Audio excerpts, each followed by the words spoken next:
unfortunately, the president has a track record of banning countries with a high Muslim population from entering the United States. In Africa alone, Libya, Somalia, Eritrea, Sudan, Tanzania, and most recently Nigeria have been added to the list of nations facing travel restrictions.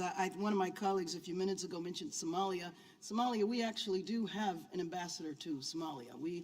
It is not completely run. Obviously, al-Shabaab is a problem, but the country is not completely run by al-Shabaab.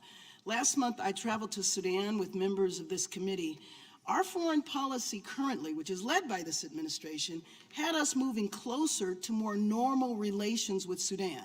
So Sudan last year went through a massive upheaval that led to a new government.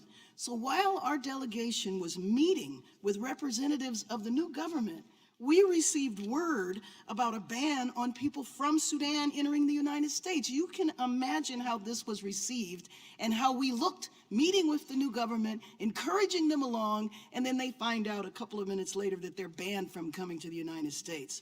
So the policy is actually in direct conflict with the direction of the administration's own policy towards Sudan. Last Sunday, I attended the opening session of the African Union in Ethiopia.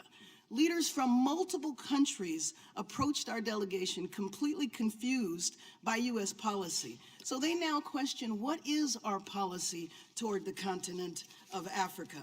We simply cannot continue to preach democracy, freedom of speech, and the freedom of religion when we ban people from our country, and regardless of how my colleagues on the other side of the aisle think it is perceived that we are banning people because they have the Muslim faith.